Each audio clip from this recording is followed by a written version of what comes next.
Então vamos lá. Dentro do contexto do Apocalipse, o que a gente aprende? O diabo, ele imita a Cristo do primeiro ao último capítulo do Apocalipse. Aí fala, poxa, mas se ele imita a Cristo é uma coisa boa. Está imitando Jesus, o diabo é o maior imitador de Jesus que tem. Mas deixa eu explicar o que significa o diabo imitar a Cristo. Ele imita a Cristo não porque quer ser semelhante a Jesus. Imita para enganar. Como a bolsa da Hermès de 30 mil reais, ou 40 mil reais, tem bolsa de 40 mil reais, que você pode encontrar uma falsificada aqui na 25 de março. Fácil. Fácil. Quando você pega a falsificada, ela parece muito com a verdadeira. Mas ela não parece com a verdadeira porque ela quer ser semelhante à verdadeira. Ela parece com a verdadeira porque ela é uma bolsa falsa. Uma nota de 100 reais falsa parece muito com a verdadeira. Mas não porque quer te trazer dinheiro, é porque ela quer enganar. Então o diabo imita Cristo assim como uma nota de real de 100 reais falsa imita a verdadeira. E olha que você vê isso no Apocalipse, vou dar alguns exemplos para você. Você vai ler no Apocalipse, Jesus é descrito como o Cordeiro de Deus, degolado, que se assenta no trono de Deus Pai. O diabo é descrito como uma besta, degolada, que se assenta no trono do dragão. Jesus parece um cordeiro. A besta também parece um cordeiro, mas fala como um dragão. Jesus coloca na testa do seu povo, dos 144 mil no Apocalipse, o selo de Deus. O anticristo coloca também a marca da besta. Você está vendo como é que ele vai imitando? E na imitação, se eu quero entender qual é a ação do diabo, então vou estudar qual é a ação de Deus, porque eu sei que ele está falsificando, tá certo? Muito bem. A marca da besta é na testa e na mão, correto? Pode pedir uma coisa? Coloca no Google a palavra tefilim. Tefilim, com M no final. E põe nas imagens, vou te mostrar o que vai aparecer aí. Isso, põe nas imagens. Olha esse menininho, vê se tá de boa qualidade. Aumenta aí. Não sei se ela tá de boa qualidade, tá 500. Você tá vendo aí, galera? Sabe o que é isso aí? É um garoto com a faixa enrolada no braço, um objeto na cabeça, com um símbolo, cabeça, exatamente. E ele parece estar orando com a mão coberta, com a mão cobrindo o rosto. Esse menino está cumprindo uma prática judaica que Deus ordenou a Moisés. Deus falou com Moisés o seguinte: ordena aos filhos de Israel. Os mandamentos que hoje te ordeno, você vai ensinar para os seus filhos. Sentado, em pé, andando. A Bíblia fala, os inculcarás, você vai ensinar. E você colocará o resumo desses mandamentos por frontal entre os olhos, isso é na testa, e na sua mão. Os judeus hoje usam na mão esquerda, porque é mais perto do coração. Frontal entre os olhos. Então, nessa caixinha preta, você tem o resumo da lei de Deus, que é o Shema Israel, Adonai Eloheinu, Adonai Echad. Ouve, ó Israel, o nosso Deus é único, o nosso Deus é Deus.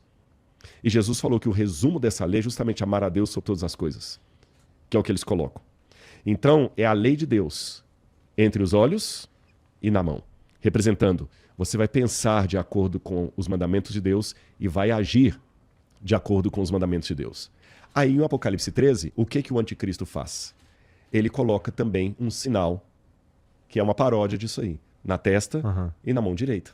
Parece uma nota de 100 reais falsificada. Ela é quase igualzinha à verdadeira, mas quem entende fala assim, peraí, ela é quase igual, mas isso aqui... E o objetivo dela é enganar. É enganar. Isso aqui ela tá falsa. Eu sei que ela é falsa porque ela tem isso aqui que eu não tenho. Essa Hermès aqui da 25 de março, a costura dela é diferente da original. Então ali, Deus falou no braço direito, aqui ele manda no esquerdo, ele manda no direito. E todo o Apocalipse 13 fala de duas coisas. Adoração ao Deus verdadeiro e fidelidade aos mandamentos de Deus. A Bíblia fala, aqui está a paciência dos santos, os que têm a fé em Jesus e guardam os mandamentos de Deus. E o anticristo vai infringindo todos os mandamentos de Deus. Deus fala não matar, ele manda matar. Deus fala para não adorar ídolos, ele manda fazer uma imagem e adorar. Deus fala para não levar o nome de Deus em vão, diz que ele é repleto de blasfêmias, ele blasfema contra todos os que estão no céu. Então, essa que é a questão. Então, minha sugestão para você, não fica preocupado com chip, com código de barras, com 666, fica preocupado em o seguinte, enquanto o mundo está caminhando para uma governança, mas não está obrigando você a descumprir os mandamentos de Deus, não tem problema nenhum. Agora, o dia que houver qualquer decreto que contraria o mandamento de Deus, esse é o sinal. Fique fiel a Deus mesmo que isso custe a sua liberdade, a sua vida. É a única coisa que eu, humildemente, sugiro a você. Não estou falando para você vir para a minha religião, não estou falando para você fazer parte do culto A, da igreja B, não estou te enchendo o saco, faça o que você quiser, mas assim, quando a gente tem preocupação com as pessoas, você dá um alerta. Se você trouxer um médico aqui para falar de prevenção do câncer, por exemplo, ele vai falar assim, gente, galera, você que está fumando, não fume, por causa disso, disso, disso. O médico não está te enchendo o saco.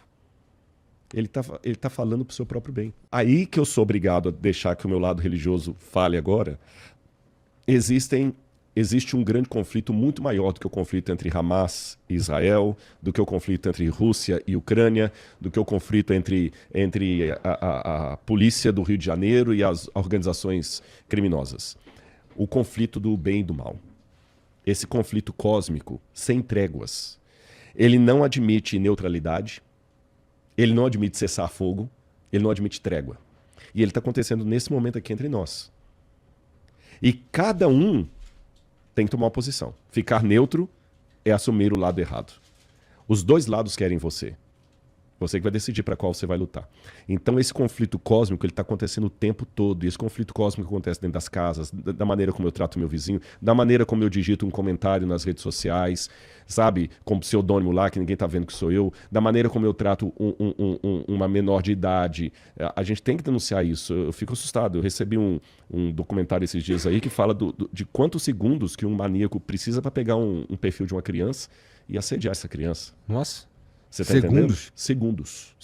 Nesse documentário eles fazem o teste ali, ficam, a gente é lógico, perito, eles simulam, fazem um perfil fake de criança e eles ficam marcando ali, acho que foi 35 segundos já apareceu um cara conversando com a menina lá e o perfil dele tinha um pênis no coisa lá. Nossa. Você tá entendendo? Então assim, o mundo tá entregue, não vou falar que o mundo tá entregue a si mesmo, porque senão eu vou desacreditar de Deus.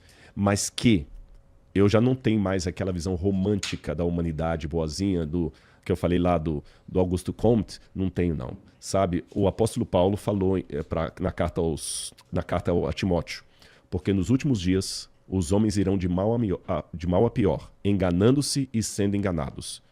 Nos últimos dias os homens se tornarão desafeiçoados, traidores, arrogantes, inimigos dos pais, amigos dos prazeres, antes amigos dos prazeres que amigos de Deus. E Paulo termina falando, Timóteo, foge também desses. 2 Timóteo capítulo 3, acho que é verso 15 em diante. Então, isso é muito sério, a gente tem que se posicionar. A maneira como eu respeito ou discordo da opinião do outro, isso diz muito de quem eu sou. Total, com Você certeza. está entendendo? A maneira como diz muito como você lida com a vida. Exatamente, né? A maneira como eu trato alguém que não pode fazer nada por mim, você está entendendo? Sem interesse nenhum. Tem muita coisa. E eu vou falar mais uma coisa, se você me permite, sem esticar demais o assunto. Tem um pregador chamado Alejandro Bulhon, que eu admiro demais esse cara. Ele já está aposentado, ele, para mim, foi um dos maiores pregadores que o Brasil teve aqui, sabe? E ele, uma vez eu vi uma pregação dele, e eu tive a oportunidade de conversar com ele, igual a gente está batendo papo aqui, sobre essa pregação. Onde ele falou assim, eu sou descendente de índio peruano.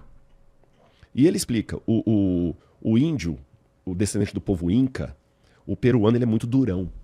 O peruano é quase que um europeu latino-americano, porque o peruano assim, e realmente eu percebi o peruano é assim mesmo, o peruano é aquele assim que ele aguenta calado, ele não é de chorar, você entendeu? Você pode bater nele, você pode ameaçar, você pode botar uma arma na cabeça dele, que ele é duro.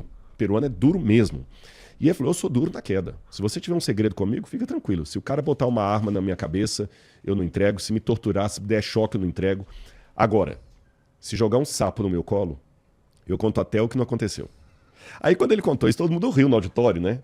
Aí ele falou, vou explicar a vocês porque ele tinha um trauma ele pegou um trauma de sapo na vida dele, da infância dele. Alguma coisa aconteceu quando ele era bebê, que deu um trauma. E ele falou, aí ele já me contou nos bastidores, que ele deu mais detalhes desse trauma. O pastor Bulhon, assim, se tiver um sapo nessa sala ali, ele começa a passar mal, literalmente suar frio, como se fosse um ataque de pânico mesmo. Aí quando ele contou isso, todo mundo rindo dele admitir o medo de sapo, aí ele falou assim, espera um pouco. Vocês perceberam o que eu acabei de falar? Eu disse que pode me dar choque, pode botar uma arma na minha cabeça, pode me bater, eu não conto seu segredo. Mas se colocar um sapo no meu colo, eu conto até o que não aconteceu. Por quê? Porque eu tenho medo. Viu como é perigoso um homem com medo? O homem com medo se entrega. O homem com medo trai seus amigos. O homem com medo infringe seus princípios. Um homem com medo é muito perigoso. E aí ele deu uma conclusão para falar como é perigoso um homem com medo com poder na mão. Muitos líderes religiosos, muitos líderes políticos, muitos líderes CEOs são homens com medo. E um homem com medo e com poder na mão é desgraça, porque ele mata, ele se prostitui, ele nega, ele mente, ele faz qualquer coisa por causa do medo. Então há vários tipos de medo. Existe o medo saudável. Aquele medo assim, não vou botar a mão aí, eu não sei o que tem lá, não vou ultrapassar em faixa contínua, tá na curva, eu não tô vendo. Esse é um medo que te protege. Existe o medo de carinho. Sabe quando o bebê está recém-nascido, que o pai vai ali, que o pai, não vou cortar a unha do dedo, que eu tenho medo de machucar? É um medo saudável. A Bíblia fala do temor do Senhor, que é o respeito por Deus. Temei a Deus e dá-lhe glória. Mas ao mesmo tempo que tem essa faceta positiva desses tipos de medos saudáveis, existe o medo doentio.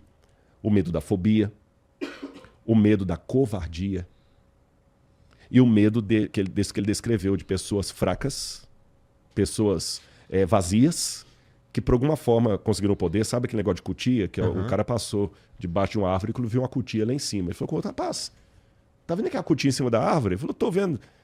Uai, o que ela tá fazendo? Ele falou, não sei. Eu sei que cutia não sobe em árvore. Se ela tá lá é porque alguém colocou. Bom, é até a mesma história com vários outros animais também. Exatamente. A vaca, você tá entendendo? Então aquela cutia, aquela vaca que alguém colocou lá, mas tem medo. E aí, cara, é uma desgraça. Então, hoje nós temos um mundo com pessoas com medo. E são essas pessoas com medo, esse tipo de medo doentio, de covardia, que são aqueles que vão se unir com o anticristo no final, porque eles não vão ter coragem. Não vou usar a palavra hombridade, porque ela é muito machista, mas elas não têm coragem, elas não têm postura, não têm caráter para se posicionar diante do que é certo, mesmo que caiam os céus. E muito religioso, com a Bíblia debaixo do braço, conservador, fanático, vai se juntar para essas fileiras. E muita gente que talvez está na posição que você descreveu aí, de si mesmo, que não é tão afeito à religião, vai tomar uma atitude como o Nicodemos, que quando Jesus foi crucificado, que Judas, que estava com Jesus o tempo todo, traiu Jesus, e os discípulos também caíram fora correndo com medo. O Nicodemos falou assim, não, eu sou discípulo desse homem, mesmo com o risco de perder tudo. Então, quando o anticristo vier, eu vou te falar o que vai acontecer, até juntando os dois temas, do anticristo e Israel. O mundo vai ser dominado como o Hamas dominou a faixa de Gaza. Você entendeu? Muitos vão ser mártires, outros vão se tornar porcos. E essa frase nem é minha, essa frase é do Viktor Frankl. Quando o Viktor Frankl, sobrevivente do campo de concentração nazista, fundador da terceira escola de psicanálise de Viena. O Viktor Frankl, ele foi discípulo de Freud. E o Freud dizia que o que nos iguala aqui são as convenções sociais. Como tem comida para mim e para você, a gente come com educação. Mas o Freud disse o seguinte, tire os elementos básicos da mesa, aí nós vamos nos igualar. Todo mundo vai ser animal. Porque o Viktor Frankl diz o seguinte, a rainha da Inglaterra, Freud, ela come com classe, cortando, e o camarada da periferia come de qualquer jeito, porque os dois estão em situação de comida, aí sabe que ele é o proletariado e ela é a rainha da Inglaterra.